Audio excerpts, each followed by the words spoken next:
First, let's get quick reaction to what is going on the ground in Maine with national law enforcement and counterterrorism analyst, former Israeli op vet Aaron Cohen is back with us, and former D.C. Police detective, Fox News contributor Ted Williams. Aaron, let's get your take. I mean, very predictably, people are already talking about here in the nation's capital about new gun laws. Maine does have some of the more lenient laws on the books for a state in the country. No background check on the purchaser. And they have they don't have their so-called yellow paper, red flag laws. They're under a lot of controversy tonight. Concealed carry without a permit is limited to people who are 21 or older. However, when you look at the background, what do we see? Somebody recently fired, somebody that clearly had some mental issues, if in fact they have him surrounded tonight. Should this be a gun debate at this time? And what is your take on what law enforcement is doing right now? And why have they not entered that home that they have surrounded since this afternoon? I don't think it's the time right now, Sean, to turn inwards and start debating. I don't think this is political. We don't need to be politicizing this right now. We can have those conversations down the road, specifically when it comes to mental health. That, to me, is the big flag. When someone does get committed and someone has had a breakdown, that's definitely something I'd be looking at. But I don't have a problem with guns, Sean. You don't have a problem with guns as long as you're safe and you're trained with them. I'm all for it. They're great force multipliers, and given the state of the world right now, it's not a bad thing to be able to defend yourself. Moving to the situation right now with that house that's being surrounded. Law enforcement is going to exercise every lead right now. This is an intelligence hunt. They want to know where the suspect is. I'll take you back to 2012. Chris Dorner went on a rampage, started killing cops, ended up booting two and a half hours up to Big Bear. Multiple SWAT teams were on him. Took a long time to get that information, but it's going to move a lot quicker now. We've got cell phones. I've got the photo of the suspect out. He is obviously the main person of interest at this point. So intelligence, number one, making sure that we get every lead. Number two, if in fact he is in that structure right now, and now it's time to slow it down. And when I'm training SWAT teams, this is what we call slow and deliberate. If there's no hostages inside, we go slow. We want to peel that can open nice and tender. But the first thing is, if he's barricaded, and this would be a barricaded subject, if there is no hostages, let's tire him out. Let's start communicating with him. Let's get a throw phone in there, and let's start getting some dialogue going and see if we can get him out alive. And we want to obviously take the suspect into custody alive.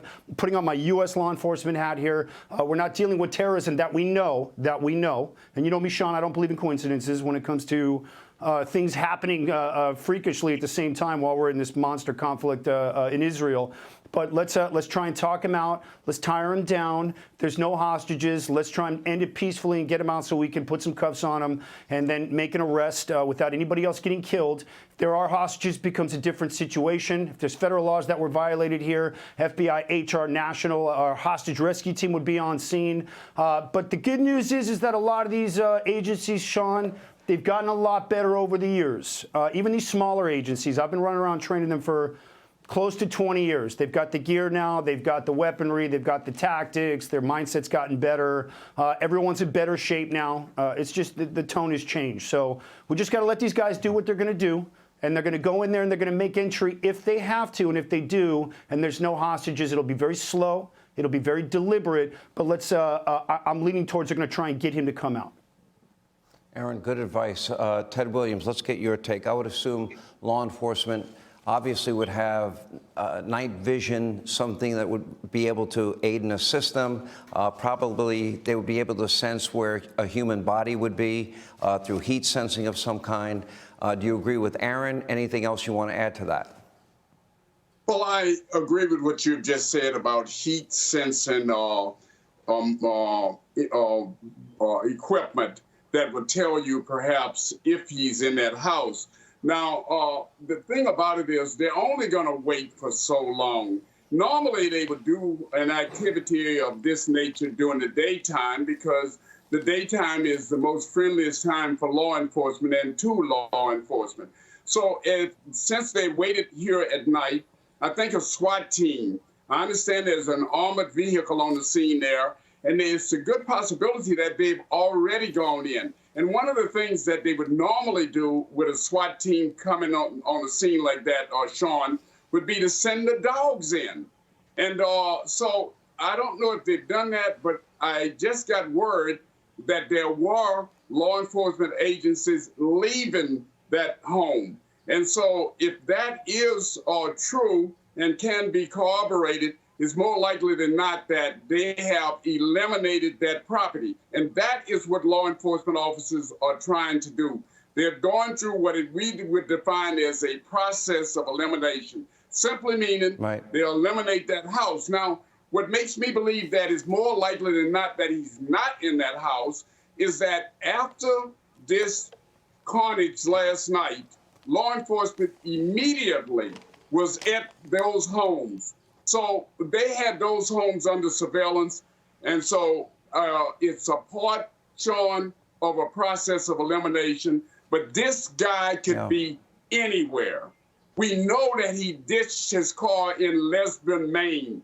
We know that he had jet skis. We know that there was a waterway. We know that the Coast Guard is now looking down those waterways. He may not even be in the state of Maine at this immediate time. All right, Ted Williams, we'll see law enforcement still surrounding the house, so there's still got to be some interest there. We'll have more on this throughout the hour tonight.